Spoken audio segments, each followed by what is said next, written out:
Assalamualaikum warahmatullahi wabarakatuh. Perkenalkan, nama saya Rupana Meutia Fadila dari Kampus Poltekkes Kemenkes Denpasar, jurusan Teknologi Laboratorium Medis. Saya ucapkan terima kasih atas kesempatan yang telah diberikan kepada saya. Dan tidak lupa, saya panjatkan puja dan puji syukur atas kehadiran Tuhan Yang Maha Esa, yang mana telah memberi nikmat serta hidayahnya kepada kita semua, sehingga kita berkumpul dalam saat ini. Di sini saya akan menjelaskan sedikit tentang tema kesehatan, yakni tes urin, di mana tes urin tersendiri mempunyai pengertian, yakni prosedur pemeriksaan yang menggunakan urin untuk mendeteksi ada atau tidaknya gejala tertentu dalam tubuh kita. Dan tes urin tersebut biasanya dilakukan untuk pemeriksaan semisal penyakit, yakni ada infeksi saluran kemih, penyakit ginjal, hingga diabetes pun. Dan di sini pemeriksaan tes urin akan dilakukan pemeriksaan, yakni ada volume, pH atau tingkat keasaman, jenis, konsentrasi, bau, hingga komposisi dan kandungan di dalam yang lainnya. Fungsi tes urin. Di dalam pembentukan urin tidak terjadi begitu saja, melainkan melibatkan ginjal, ureter, kandung kemih, dan uretra. Dan di sini ada beberapa fungsi tes urin, yakni merupakan bagian pemeriksaan kesehatan rutin dalam tubuh, memantau kondisi kesehatan bila ada gejala tertentu, dan menilai fungsi ginjal sebelum melakukan operasi, serta memantau perkembangan kehamilan yang tidak normal, seperti diabetes gestasional. Cara mendapatkan sampel urin. Biasanya, dokter atau perawat akan menganjurkan kita membuang urin terlebih dahulu dan memberikan wadah kecil.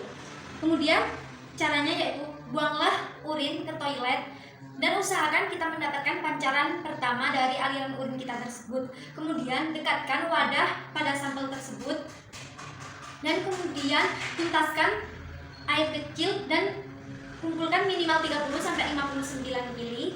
Kemudian bersihkan dan kembalikan lagi wadah tersebut yang sudah berisi aliran urin kita kepada petugas medis yang akan menanganinya.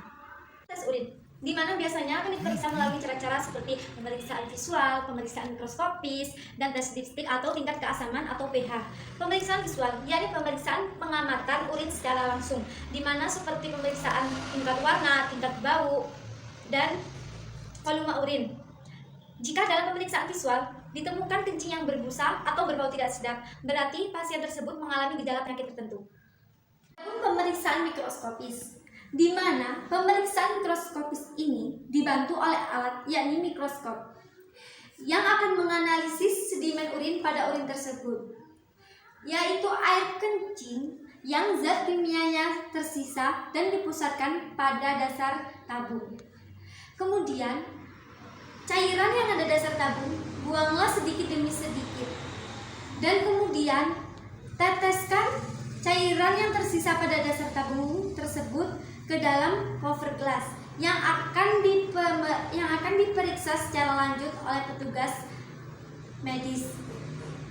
Dan di sini ada senyawa yang dianggap penting dalam pemeriksaan mikroskopis, yakni ada sel darah putih atau leukosit yang merupakan adanya petunjuk infeksi. Kemudian sel darah merah atau eritrosit yang menunjukkan adanya penyakit ginjal atau gangguan dalam darah. Kemudian ragi atau bakteri yang menunjukkan adanya infeksi. Kemudian adanya batu kristal yang menunjukkan adanya penyakit ginjal. Yang terakhir ada cara pembacaan hasil tes urin, di mana dalam cara pembacaan hasil tes urin terdapat banyak interpretasi pada hasil pemeriksaan pada urin kita tersebut.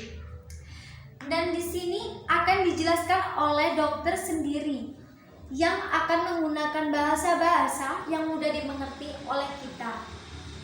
Jadi jangan khawatir, bagi kita semua pasti kita akan mengerti bagaimana hasil dari pemeriksaan tersebut, karena dokterlah yang akan menjelaskan dengan bahasa yang sangat mudah dan dipahami oleh kita semua. Sekian penyampaian dari saya, semoga bermanfaat dan berguna seterusnya bagi kita semua. Saya mohon pamit untuk undur diri. Saya Rupana Meutia Fadila. Mohon maaf apabila ada salah kata dalam penyampaian saya tadi. Saya mohon maaf yang sebaik-baiknya. Sekian dari saya. Wassalamualaikum warahmatullahi wabarakatuh.